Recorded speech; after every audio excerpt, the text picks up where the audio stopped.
ဒီနေ့လေးမှာတော့ကိုရီးယားထမင်းတုံလေးလှူစားဖြစ်ပါတယ်ရှင်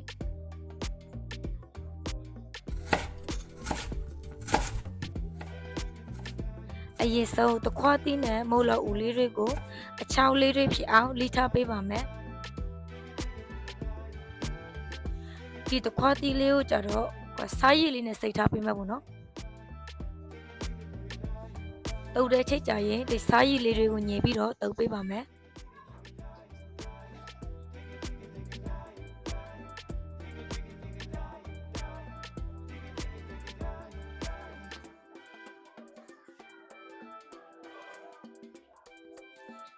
ပြီးရတော့ဟင်းနူနဲ့ရေလေးနဲ့ဒါရှီတာကီမိုလေးတွေကိုလည်းလိထားပေးပါမယ်ရှင်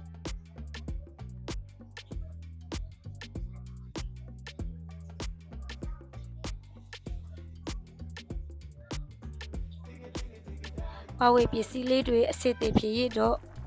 ပက်တီပဲလေးနဲ့ဟင်းနူနဲ့ရေလေးတွေကိုနူးသွားအောင်လို့အရင်ပြုတ်ပေးပါမယ်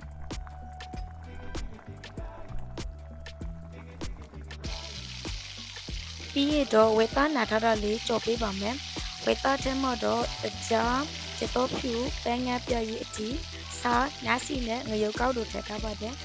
ပြီးရတော့ရှီတာကီမိုလာဦးနီပက်တီပင်ဟင်းနူနဲ့ရေလေးတွေကိုစားလေးနဲ့ထည့်ပြီးတော့ကြော်ပေးပါမယ်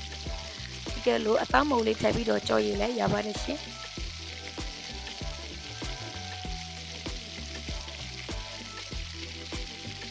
ပြီးရတော့ထမင်းတုပ်လေးနဲ့တွဲစားဖို့ခြေဦးလေးကြော်ထားပေးပါတယ်ဒါပြီးရတော့ငရုတ်တိစော်လေးစားပါမယ်ရှင်ကိုရီးယားငရုတ်တိအနေတစ်စောပြီးတော့ငါပြားရည်နှစ်စော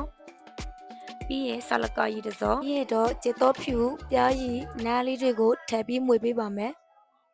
အရင်ဆုံးတခွားတီးလေးတွေစားရိတ်စိတ်ထားတော့ကိုအရင်ညင်ပြီးထည့်ပေးပါမယ်ပြီးရတော့ရှီတာကီမိုလေးတွေထည့်ပေးမယ်ပက်တီဦးနီပြီးတော့ဟင်းနူနဲ့ရေကြော်ထားတာလေးတွေကိုထည့်ပေးပါမယ်ပြီးတော့ကျေဦးအနေလေးကိုတည်ပြီးတော့စောလေးစားပြီးတော့စားသုံးလို့ရပါပြီ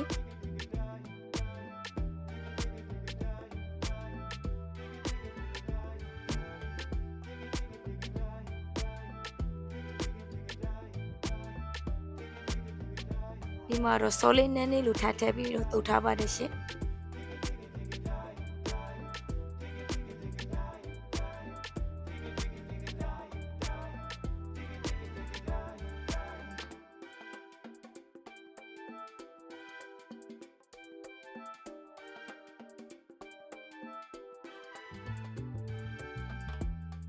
ဒါလေးကတော့ပါဆယ်လေးပါရှင့်